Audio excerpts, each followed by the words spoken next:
Face and parotid gland, here is your narration of the lecture PowerPoint. Here are, as usual, your lecture objectives. If you study towards these, you should be in pretty good shape for any kind of exam questions that there might be on your final examination. First of all, the surface anatomy of the face. There are a couple of features that we should know about. For instance, your eyelids, as we know, are mobile. There are musculofibrous folds that overlie the eyeball, and they're joined at each end by something called palpebral fissures between them at the medial and lateral angles. They're also called canthi of the eye. Superior and inferior, there are depressions to the eyelids, and so there are suprapalpebral and infrapalpebral sulci.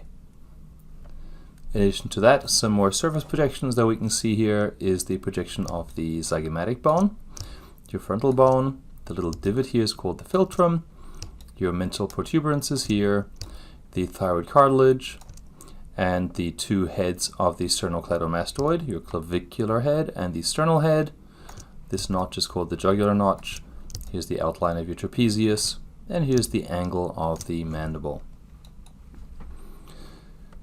In the anterior view, you can see that the skull has a lot of interesting features and actually is made up of a whole variety of bones. You have bones of the neurocranium and bones of the viscerocranium, which is all the facial bones. You have color-coded here your frontal bone, your parietal bone, the sphenoid bone inside here, your zygomatic bone, the maxilla, the mandible, and many more. In addition to that, it's important to know that we actually have in a straight line running down here, three openings or foramina, would be the supraorbital, infraorbital, and mental foramen. These will convey branches of the trigeminal nerve that are sensory, which would be called V1, V2, and V3. V in this case, well, because the trigeminal nerve is cranial nerve number 5, and so those nerves associated with it are going to be called V1 is the ophthalmic division, V2 is the maxillary division, and V3 is the mandibular division. Switching into a lateral view, we can see that there are sutures. There is a coronal suture, there's a lambdoid suture, and actually running out of view, there is a sagittal suture running kind of like on top here that separates the two parietal bones. Then there's a really important feature here, the pterion. Okay. In addition to that, if we have a look at the mandible, the head of the mandible will articulate with the temporal bone at a joint called the temporomandibular joint, or TMJ. This is actually the only synovial joint in the skull, other than the joints between the ossicles of the ear. The zygomatic arch, over here, is a bar of bone that is formed by the zygomatic and temporal bones. It's the most frequently broken bone of the face. The zygomatic arch is for the origin of the masseter, which is one of our muscles of mastication. At birth, we can see that the skull looks quite different than in the adult. In a newborn, the alveolar processes, which are the ones that hold your teeth, you can see that nicely in the adult here, but in the newborn, the alveolar processes are very poorly developed because there aren't any teeth yet. Also, the paranasal sinuses, for instance, the maxillary sinus, is quite rudimentary. Hence, a baby's facial skeleton is only about 1/8 the size of the entire skull in a newborn. In the newborn, the two halves of the mandible are separated by, you can see it right here, fibrous tissue, and fusion will begin in the first year, and it is completed in the second. There are 4 fontanelles that remain open at birth due to incomplete closure of the suture lines of the skull bones. We can see here a couple of fontanelles, for instance your anterior fontanelle and your posterior fontanelle. You can use the fontanelles to, for instance, monitor the progressive growth of the frontal and parietal bones. You can also monitor the degree of hydration in an infant, And you can also measure the level of the intracranial pressure. The anterior fontanelle is the largest one, as you can see here. Its shape is usually kind of like diamond or star-shaped, and by about 18 months of age, the surrounding bones have all fused, and the anterior fontanelle is no longer clinically palpable. Back here is the posterior fontanelle. That's more triangular in shape. The posterior fontanelle will begin closing in the first few months already after birth, and by the end of the first year, it's really small and no longer clinically palpable either. There are also sphenoidal and mastoid fontanelles. They are overlain by the temporal muscle and fused during infancy and are, well, less important clinically than the midline fontanelles.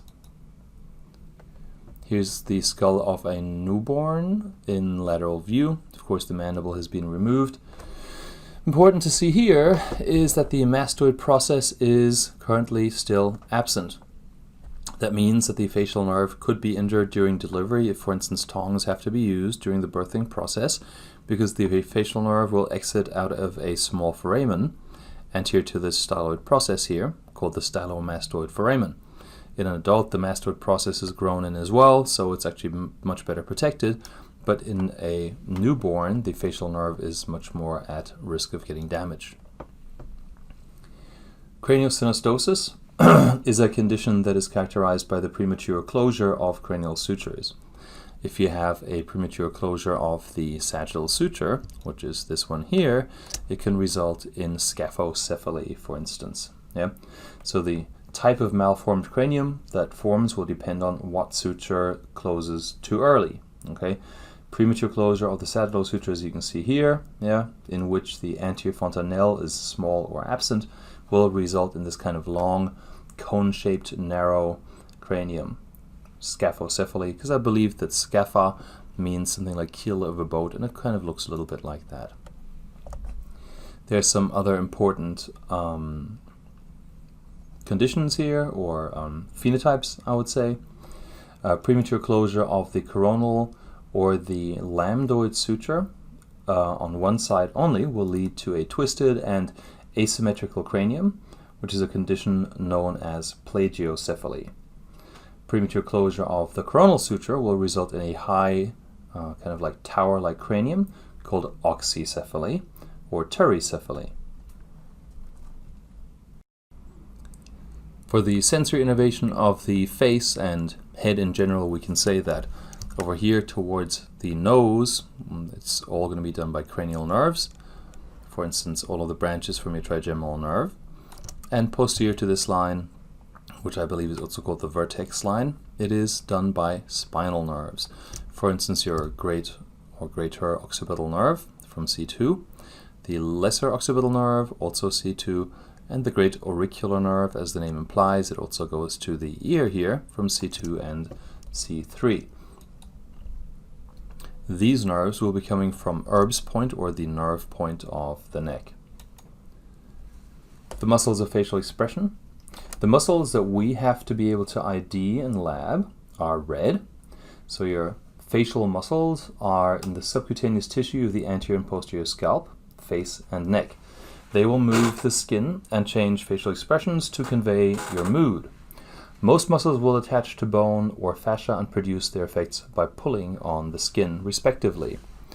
You have your frontalis muscle here, which connects via the galea aponeurotica and aponeurosis to the occipitalis muscle.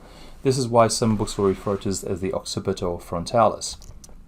You have the orbicularis oculi, and actually the line is not quite going to the palpebral part. The palpebral part of the orbicularis oculi is on the eyelids, which are also called palpebrae. The orbicularis oculi actually has an orbital part, which is this big ring, and a palpebral part, which is on the eyelids themselves. Directly on your nose is the nasalis. You have a muscle here called the levator labii superioris because it lifts up the upper lip. Circling the mouth is the orbicularis oris. The zygomaticus major moves diagonally here. The depressor of the angle of the mouth is called depressor anguli oris, and here is your platysma. Looking from anteriorly here, Here's your frontalis. Here are the two parts of your orbicularis oculi, the orbital and the palpebral part, the levator labia superioris, the zygomaticus major, your platysma, the depressor anguli oris, the orbicularis oris, the masseter, a muscle of mastication, and the buccinator here, or buccinator, which helps prevent food from falling out of your mouth while you're eating. We can see it even better here. Here's the buccinator, or buccinator. The origin of the buccinator is the pterygomandibular raphe, which is kind of a fibrous line where where two muscles meet the edge, or edge on edge, and the alveolar processes of the maxilla and mandible. The buccinator will then insert into the lips, where it intermingles with some of the fibers of the orbicularis oris. In this coronal section, we can actually see the function of the buccinator. Its function is to compress the cheek. It is therefore used in blowing and in keeping food between the occlusal surfaces of your teeth. That means it'll keep food out of the vestibule, so the spaces here and here. And although the buccinator is important in eating, it is not really a true muscle of mastication. Rather, it's more like a muscle of facial expression. It's also used in smiling, for instance. We can make lots and lots of different facial expressions. You can see here, facial expressions are something that really are one key feature that sets us humans apart from most animals, because we can very complexly convey a vast array of emotions. So unlike most skeletal muscles, the facial muscles will insert into skin and are used to express how we feel about something. You can see examples for the occipitofrontalis, corrugator supercilii, procerus and transverse part of the nasalis, unilateral activation of the orbicularis oculi, levator labia superiori aliquae nasi, and the alar part of the nasalis, and so on and so forth. You don't really have to know all of these expressions and the muscles that cause them off by heart. However, you should be able to remember the ones that you've also dissected in lab. There's one that I find interesting because phonetically it sounds a little bit like my name, the risorius, and it actually helps you smile. What is the function of this muscle?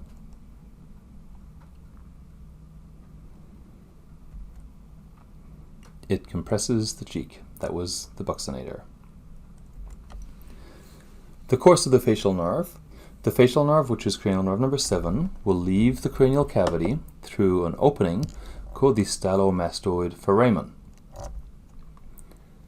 On the inside, though, within the cranial cavity, first it enters the internal acoustic or internal auditory meatus together with cranial nerve 8, the vestibulocochlear nerve, and then the branches that go to the muscles of facial expression will exit through the stylomastoid foramen.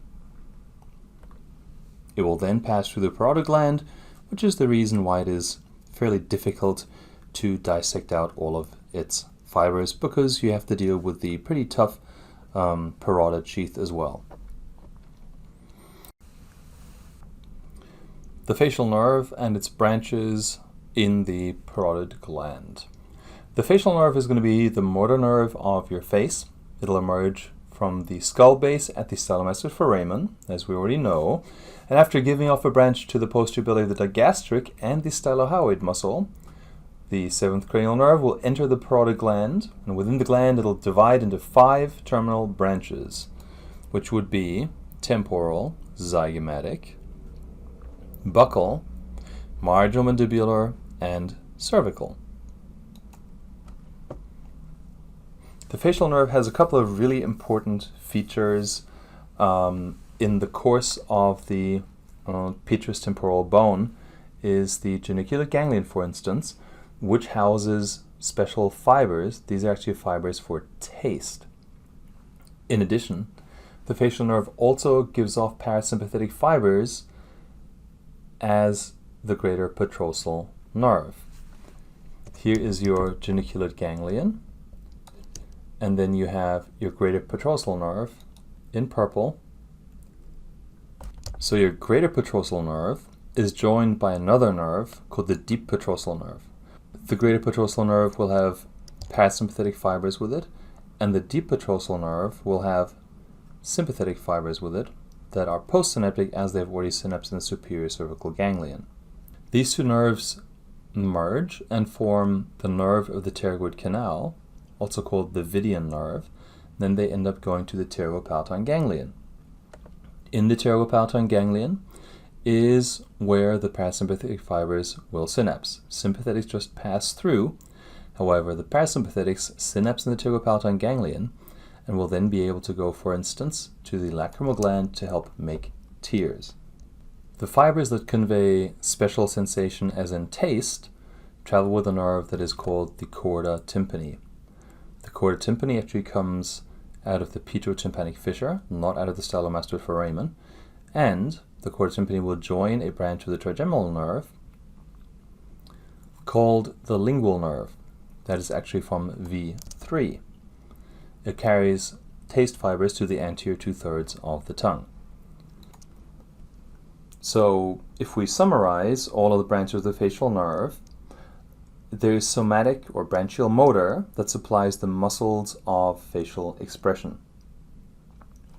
There is visceral parasympathetic motor that synapses in the pterygopalatine ganglion, right here, for the innervation of the lacrimal glands via branches of V2, and the parasympathetics that travel with the chorda tympani will synapse in the submandibular ganglion for the innervation of the sublingual and submandibular glands via V3. There's also somatic general sensory. Fibers from the geniculate ganglion will supply a small area of skin of the concha. Special sensory, once again, is going to be taste, okay, via the chorda tympani that then hitches it right on the lingual nerve to the anterior 2/3 of the tongue. The posterior 1/3 of the tongue will be supplied both with parasympathetics and taste via cranial nerve number 9, the glossopharyngeal nerve. Here's a clinical correlation called Bell's palsy. Bell's palsy refers to the condition in which the facial muscles are paralyzed on one side. Which side of the patient's face is paralyzed? I hope you got it right, because in this case, the muscles on the right side of the patient's face are paralyzed. Notice the drooping corner of his mouth, and the patient cannot close his eye. The loss of tonus of the orbicularis oculi causes the inferior eyelid to evert, or fall away from the surface of the eyeball. As a result, the lacrimal fluid is not spread over the cornea, which prevents adequate lubrication, hydration, and flushing of the cornea. This makes the cornea much more vulnerable to ulceration. If the injury weakens or paralyzes the buccinator and orbicularis oris, food will accumulate in the oral vestibule during chewing, usually requiring continual removal with a finger. The cause of this condition is not always known, but in some cases it is due to inflammation of the cranial nerve number 7, the facial nerve, as it passes through the narrow confines of the facial canal. Inflammation of the nerve causes compression of its fibers against the walls of the bony canal. Another suggested cause of Bell's palsy is constriction due to, for instance, cold exposure of the stylomastoid branch of the posterior auricular artery, which supplies the facial nerve. You can use the following mnemonic device in order to remember what Bell's leads to. The B, blink reflex abnormal. E, earache.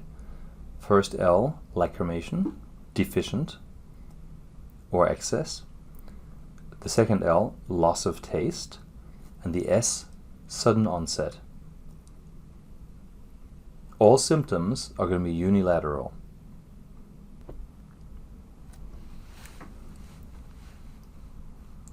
So with this diagram we can understand the symptoms caused by Bell's palsy a little bit better. So one more time, the other symptoms are going to be dry eye, because the greater petrosal nerve may be compromised, hyperacusis, because there's a tiny little nerve that goes to a muscle called the stapedius, is paralyzed, and without the stapedius working, that actually attaches to the stapes, one of our ossicles of the auditory chain, well, with that being paralyzed, sounds are very loud and can't be dampened as well. Loss of taste, because taste fibers in the chorda tympani are affected, and impaired secretion of saliva from the submandibular and sublingual salivary glands, because the parasympathetic fibers that were conveyed in the chorda tympani are also affected. However, odds are you still make plenty of saliva because you still have the parotid glands on both sides. If the indicated structure is cut unilaterally, what deficits would you expect?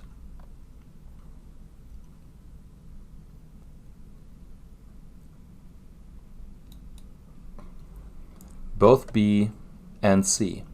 So you would have partial loss of salivation and partial loss of taste. Only partial, because this is unilateral, right? You would only lose taste on the anterior 2/3 of your tongue on one side. You would still have taste on the other side, and of course taste fibers from the posterior 1/3. You would have less saliva produced, because you wouldn't have saliva made anymore from the submandibular and sublingual glands, again on one side. Even if this was a bilateral lesion, you would still have the parotid gland making copious amounts of saliva.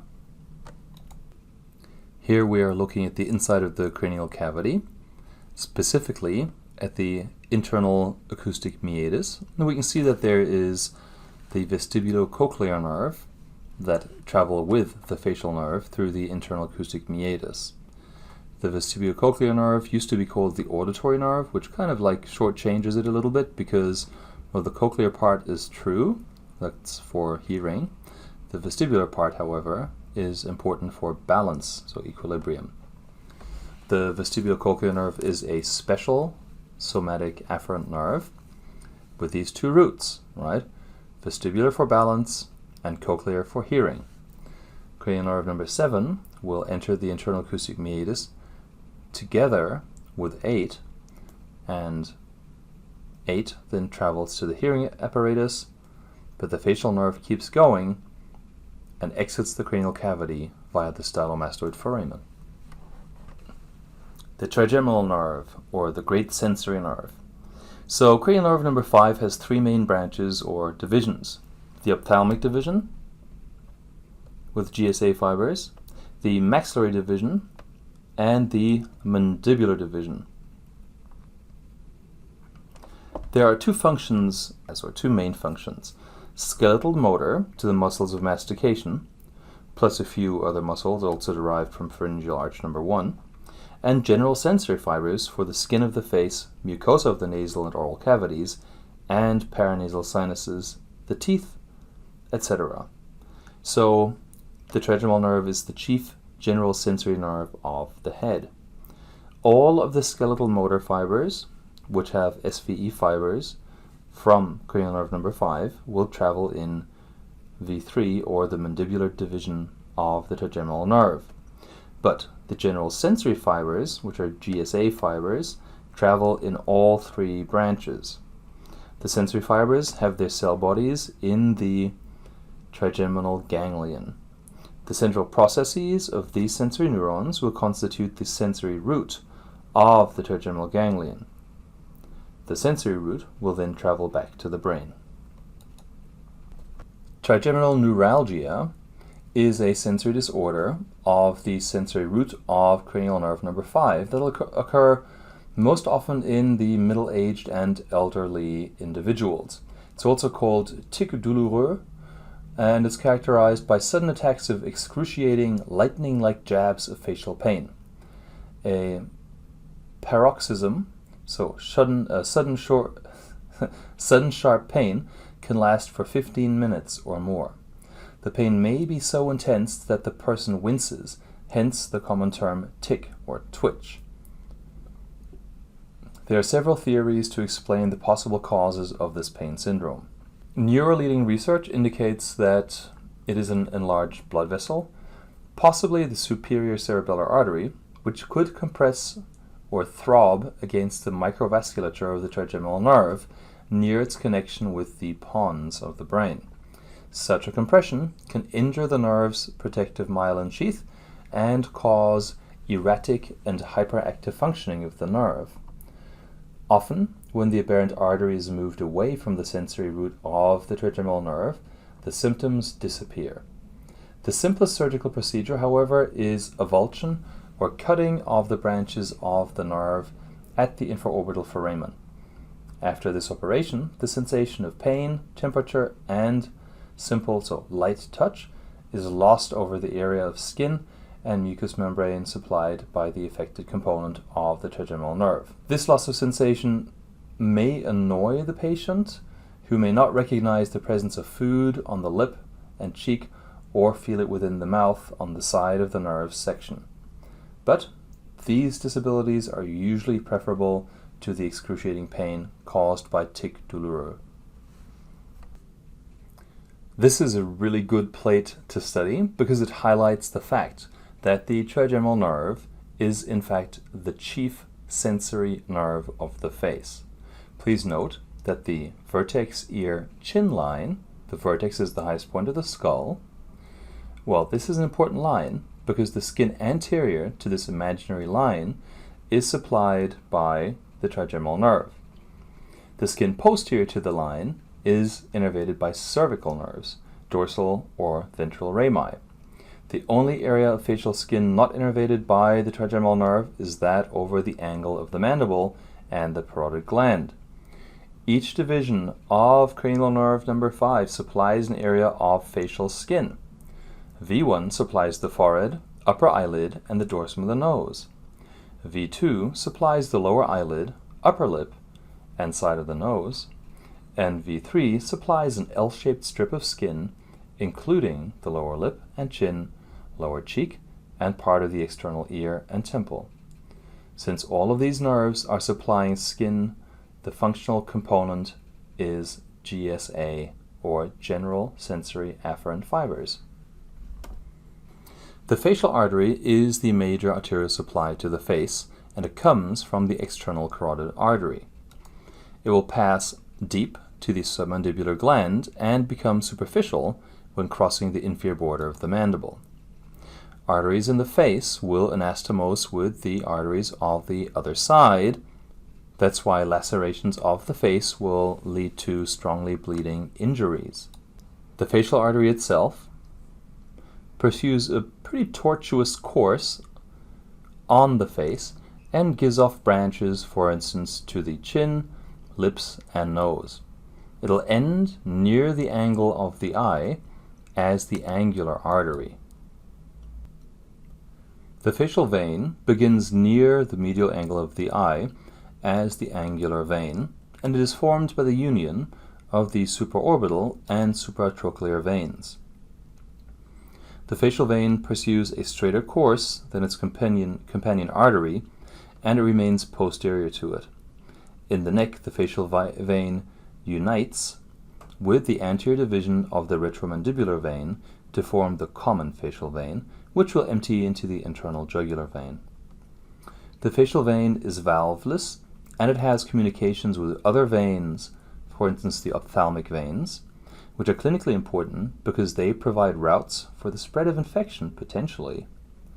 Recall that the angular vein communicates with the cavernous sinus via the two ophthalmic veins. The facial vein also communicates with the pterygoid plexus in the infratemporal fossa via the deep facial vein.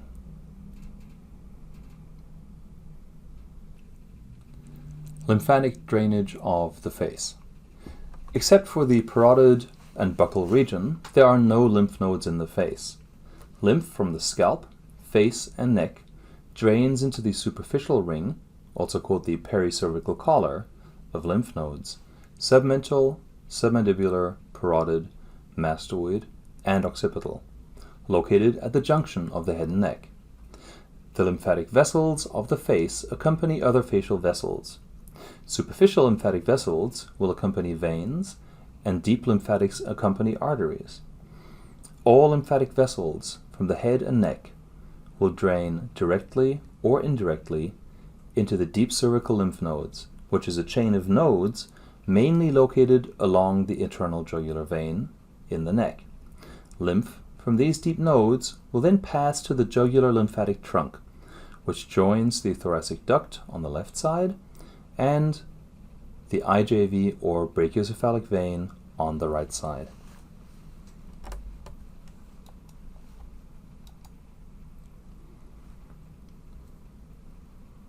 Lymphatic drainage of the face, in this case in clinical context. Cancer from the central part of the lower lip, floor of the mouth, and the apex of the tongue will spread to the submental lymph nodes.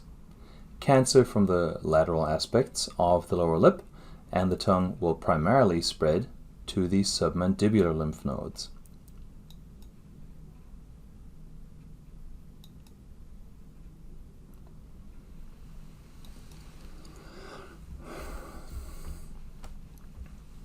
The lacrimal apparatus. The lacrimal gland lies in the superlateral corner of the orbit.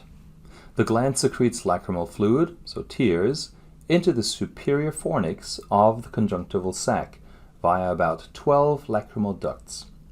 Contraction of the orbicularis oculi closes the eyelids and spreads the lacrimal fluid over the eye to keep it moist.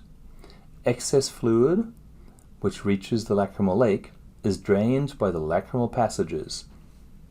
Each eyelid bears a so-called lacrimal punctum, which is simply the opening of a tiny tube termed the lacrimal canaliculus.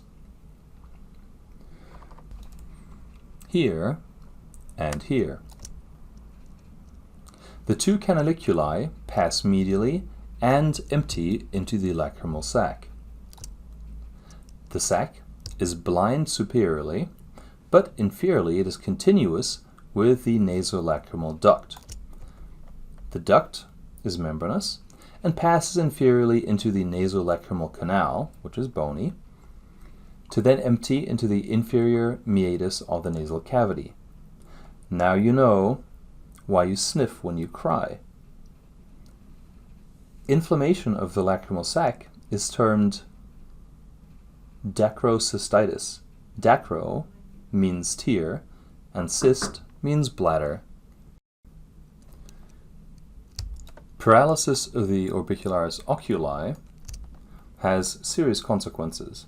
The protective corneal reflex is lost, so the V1 afferent limb of the reflex, or the cranial nerve 7 efferent limb. Yeah, so either if you can't sense that something is coming towards your eye, so if you lose sensation from the cornea, or if you lose the ability to close your eye despite feeling that there is a foreign object that is on or in your eye.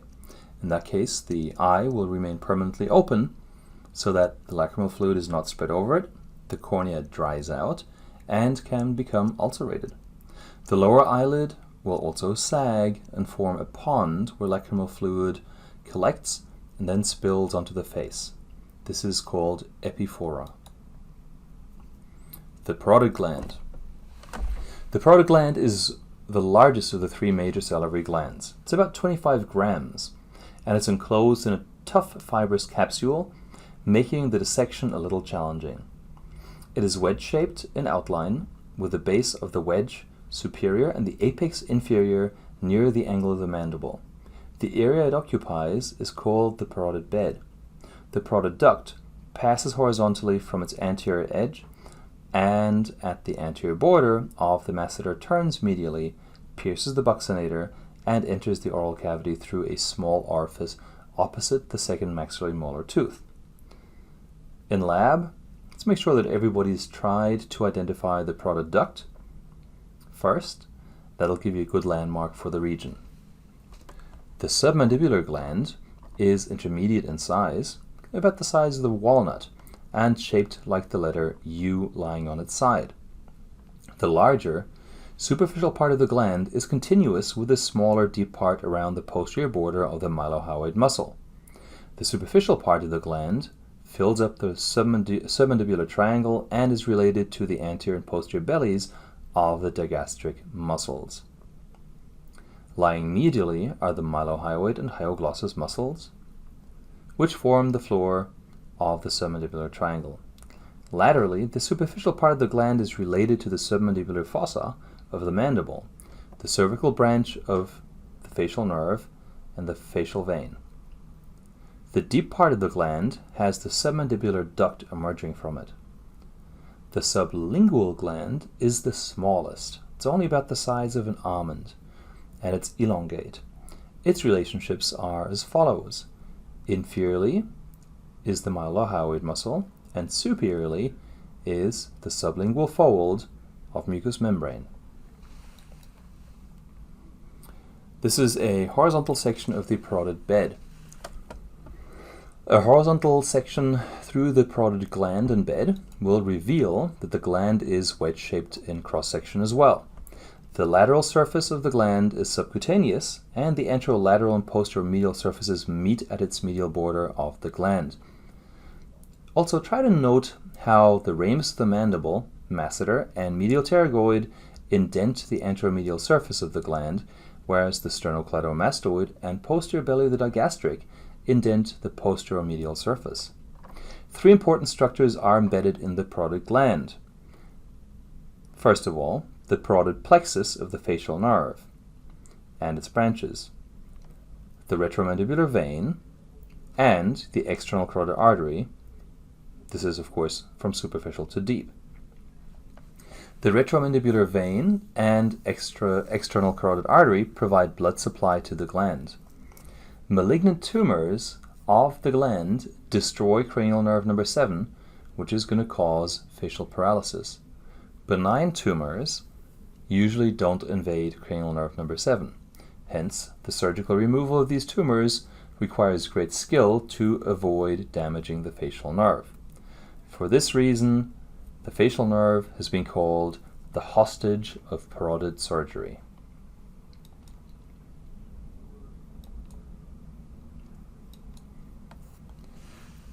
Relationships of the parotid gland, the parotid bed. The retromandibular vein is formed within the parotid gland by the junction of the superficial temporal vein, draining the scalp, and the maxillary vein, draining the infratemporal fossa. The external carotid artery terminates within the parotid gland by dividing into the superficial temporal artery and maxillary artery. Note that the maxillary artery and vein pass deep to the ramus of the mandible and are difficult to see until the ramus is removed.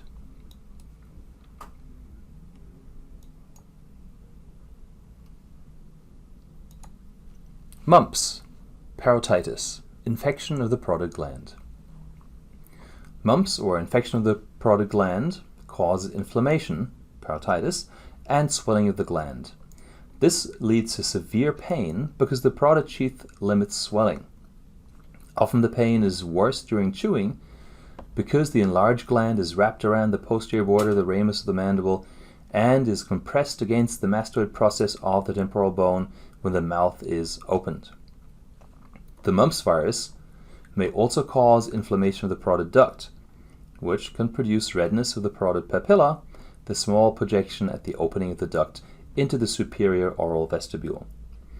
Parotid gland disease often causes pain in the auricle and external acoustic meatus of the external ear, the temporal region, and TMJ because the auriculotemporal and great auricular nerves from which the parotid gland and sheath receive sensory fibers also supply sensory fibers to the skin over the temporal fossa and auricle.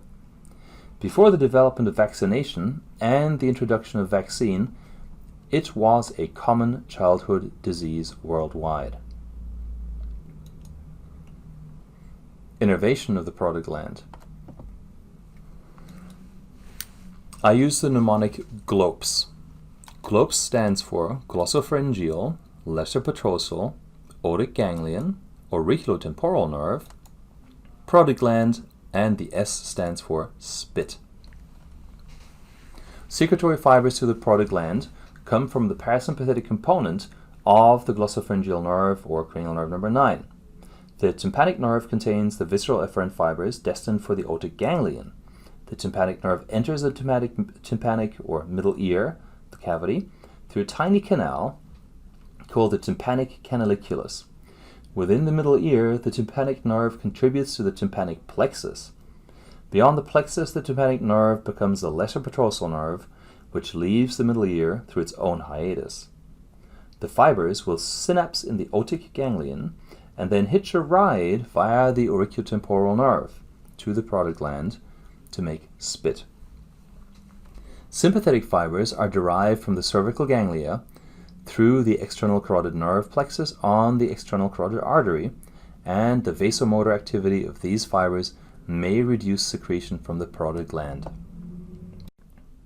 This is a nice image from the TIME atlas. You can see the auriculotemporal nerve. As the name implies, it goes to the ear, auricle, and the temporal region. The great auricular nerve comes from C2 and C3. Remember, this is a branch of the cervical plexus, which is probably from like our first lab for head and neck. That'll provide the sensory innervation to the parotid sheath, gland, and the overlying skin. Even more important is the auriculotemporal nerve. As we now know, it's a branch of V3 because apart from also providing sensory innervation to the gland, it plays a role in its autonomic innervation.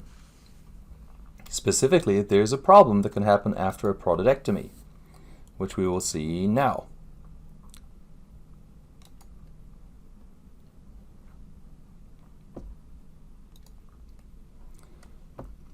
This condition is called gustatory sweating or Frey syndrome. There's also other names for it: Balliarger syndrome, Dupuy's syndrome, or auriculotemporal syndrome. So, Frey syndrome, or gustatory sweating, is an interesting complication that sometimes develops following penetrating wounds of the parotid gland or after parotid surgery. When the patient eats, beads of perspiration appear on the skin over the gland, or actually over where the gland used to be. Note that upon gustatory stimulation, there's localized sweating over the area where the skin flap was raised for the parotidectomy. With removal of the parotid, the secretory fibers carried by the auriculotemporal nerve were cut. Well, these unsatisfied nerve ends now regrow to join the sympathetic nerve ends on the elevated skin flap. When parotid secretion is called for, instead of making saliva, now the sweat glands jump into action and respond and lead to sweating, as you can see in this image. That's all I had for you. Thank you for your attention. See you in lab.